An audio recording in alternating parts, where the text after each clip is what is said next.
एक बड़ी जिम्मेदारी मिली है, इस जिम्मेदारी को कैसे देख रहे हैं आप? ये सुहेल देव भारतीय समाज पार्टी के संस्थापक माननीय ओम प्रकाश राजभर और देश के यशस्वी प्रधानमंत्री नरेंद्र मोदी जी, देश के यशस्वी गृह मंत्री माननीय अमित शाह जी, प्रदेश के यशस्वी मुख्यमंत्री आदित्यनाथ योगी जी ने भारतीय समाज पार्टी के इस नन्हे से कार्यकर्ता को जो विधानसभा परिषद का सदस्य बनाने का काम किया है, जो विचारधारा माननीय ओम प्रकाश राजभर इस देश में एक समान अनिवार्य शिक्षा लागू कराने की लड़ाई, इस देश में 300 यूनिट बिजली फ्री करने की लड़ाई, इस देश में गरीबों को हर सुविधाओं से गांव तक पहुंचाने की लड़ाई जो माननीय ओम प्रकाश राजभर जी ने किया है, उस लड़ाई को लड़ने के लिए जब आज हम 21 साल से जो लगातार प्रयास कर रहे हैं, उससे दूना शक्ति के साथ इस विचारधारा को गांव तक पहुंचाने का काम करूंगा।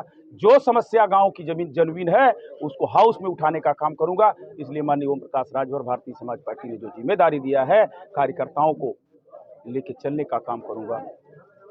आपके द्वारा 2027 में कहा गया है कि माननीय ओम प्रकाश राजभर मुख्यमंत्री बनेंगे, इसको लेकर आप क्या कहेंगे? माननीय ओम प्रकाश राजभर 2027 में वो मुख्यमंत्री बनेंगे। बहुजन समाज पार्टी खत्म, एक सदस्य समाजवादी पार्टी के साथ हम लोग समझौता किए, सीट बढ़ी 48 से 125। भारतीय जनता पार्टी की पूर्ण रूप से सरकार है।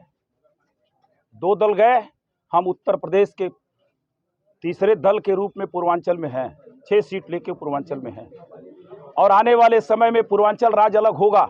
ये माननीय नेताजी की सोच है और माननीय अमित शाह मोदी जी की सोच है। उत्तर प्रदेश का पूर्वांचल राज्य जिस दिन अलग होगा, 2027 से पहले ओम प्रकाश राजभर इस प्रदेश के मुख्यमंत्री होंगे। दुनिया की कोई ताकत नहीं रोक सकती। इसलिए मैंने भी आपके साथ हैं? कौन राजभर? महेंद्र राजभर हमारे साथ नहीं है भैया। विशाल राजभर जी को एमएलसी बनाया गया है और सामने चुनाव है, कितना मजबूत कर पाएंगे आप? ये भारतीय समाज पार्टी के कार्यकर्ता को विश्वास माननीय ओम प्रकाश राजभर ने दिलाया है कि जो ईमानदारी से काम करेगा, हमारे पार्टी में निस्वार्थ काम करेगा। आने वाले समय में विशाल राजभर को एमएलसी बनाया है और आने वाले समय में तमाम हमारे कार्यकर्ता, चाहे वो रंजीत श्रीवास्तव हो, चाहे सुनील सिंह जी हो, चाहे जितेंद्र भारती जी हो, ऐसे जिम्मेदार कार्यकर्ता भी विधानसभा में जाएंगे, लोकसभा में जाएंगे, राज्यसभा में जाएंगे। इसलिए ओम प्रकाश राजभर ने विश्वास जताया है कार्यकर्ताओं पर और इसी कार्यकर्ताओं के बल पर हम 2024 में 80 सीट जीतने के लिए तीसरे बार देश के प्रधानमंत्री नरेंद्र मोदी को बनाने के लिए कमर कस लिया है भारतीय समाज पार्टी। राजभर और चौहान वोट ज्यादा है, लेकिन कुछ चौहान लोग हैं जो बगावत करते दिख रहे हैं। वो चौहान जो बगावत कर रहे हैं वो कभी भी बगावत करते हैं। वो पार्टी हमारे पार्टी से नहीं है। बगावत करने वाला का काम है बगावत करना, हम लोगों का काम है पार्टी का काम करना, नेतृत्व का आदेशों का क्रियान्वयन कराना। ओम प्रकाश राजभर जी के माननीय पुत्र है अरविंद राजभर जी, उनको टिकट मिला है घोषित का, इस पर आप क्या कहेंगे और किस मुद्दे पर आप चुनाव लड़ेंगे यहाँ पर? सुहेल देव भारतीय समाज पार्टी के राष्ट्रीय प्रमुख महासचिव पूर्व राज्य मंत्री माननीय अरविंद राजभर जी मंत्री जी के बेटे हैं, लेकिन भारतीय समाज पार्टी का कोई कार्यकर्ता नहीं कह सकता कि परिवारवाद है। माननीय अरविंद जी 24 घंटा पार्टी के लिए हम लोगों के साथ काम करते हैं। कार्यकर्ता के बदौलत, बेटा के बदौलत नहीं, कार्यकर्ता के नाते ओम प्रकाश राजभर ने इस लोकसभा का प्रत्याशी बनाने का, कार्यकर्ताओं से पूछ के बनाने का काम किया है।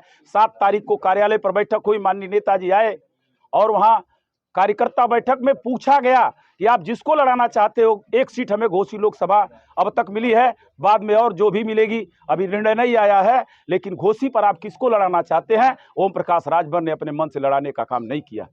सारे पार्टी के जिम्मेदार, चाहे राष्ट्रीय कमेटी हो, प्रदेश कमेटी हो, मंडल कमेटी हो, जिला कमेटी हो, ब्लॉक कमेटी हो, विधानसभा कमेटी हो, नगर पंचायत की कमेटी हो, नगर पालिका की कमेटी हो, सभी लोगों से अनुमति के बाद माननीय अरविंद जी को कार्यकर्ताओं के कहने पर 7 तारीख को घोषणा हुआ कि घोसी 70 लोकसभा सीट से अरविंद राजभर जी चुनाव लड़ेंगे। कार्यकर्ताओं के उनके सम्मान में, उनके कहने पर लड़ाने का काम किया।